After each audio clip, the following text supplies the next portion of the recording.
I saw an advert online for a building job in the UK. I called this Polish guy.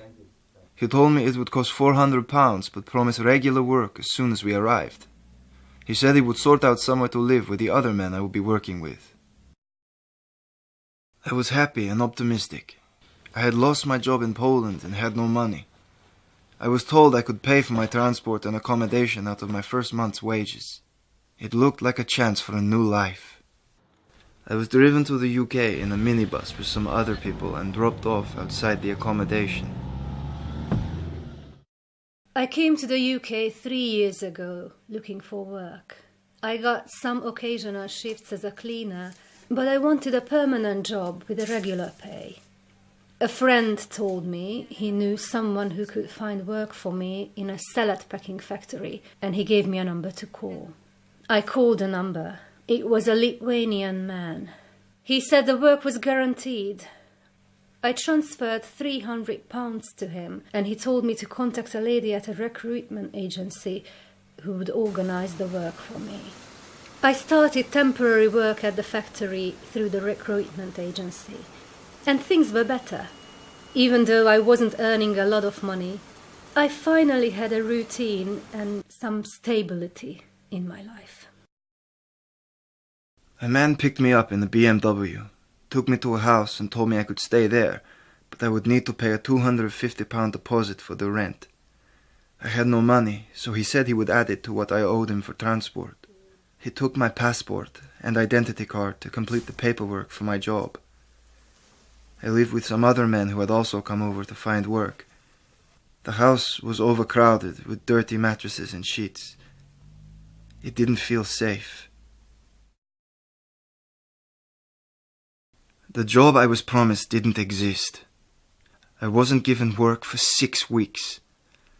I was living with no money to support myself and completely dependent on the agent for my living costs. Each week I owed him more money since I was building up debt for food and rent. The agent made me open a bank account so I could apply for jobs, but he kept the bank card. I applied for a permanent job at the factory. The man who arranged the job called me and said that I had to pay him another £500 now that I had a permanent job. I told him I didn't have enough money, and he threatened to send some people to collect the money from me. The week after, I was walking home from work when a man stopped me. He grabbed me by the throat and demanded I give him money to repay my debt. He told me he would find me again soon. I heard that other people from the factory owed this gang money too. Some of them quit their jobs and went back to their home country. I eventually saved up and paid back the £500, but they told me that I owed them interest because I hadn't paid them back on time. I was taken to recruitment agencies to apply for jobs. He told me to give his address instead of the one I was living at. He told me a mobile phone number to give, as a recruitment agency would text me when more work was available. I was given a temporary job packing chicken in a factory. As soon as I was paid each week, he would use my bank card to take out all of my wages to cover the money I owed for travel and accommodation. He gave me only £20 a week to buy food.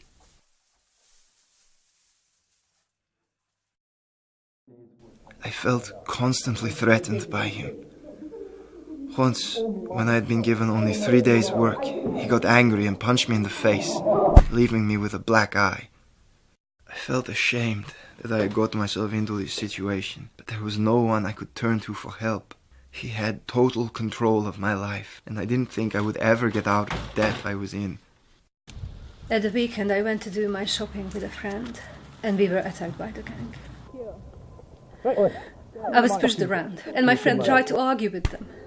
They broke her jaw, and she had to be taken to hospital. I was terrified. My life was totally miserable. I didn't leave the house for months, except for work. And I couldn't sleep because I was too scared that the gang might come to my house in the night. I wanted to ask for help, tell someone what was going on, but I didn't know who could help. I thought about calling the police, but I didn't know if they would understand or help, and I was scared that the gang would find it out. A detective came to my house with a Lithuanian translator and said he was investigating a gang that had been threatening workers in the area. He said that he could protect me from them. I told him everything that had happened, and he asked me if I would be willing to give evidence in a trial. After I had worked and lived like this for over a year, the police and Gangmasters Licensing Authority came to my house one day. They took me to a place where I could recover, be helped to find a good job, support myself.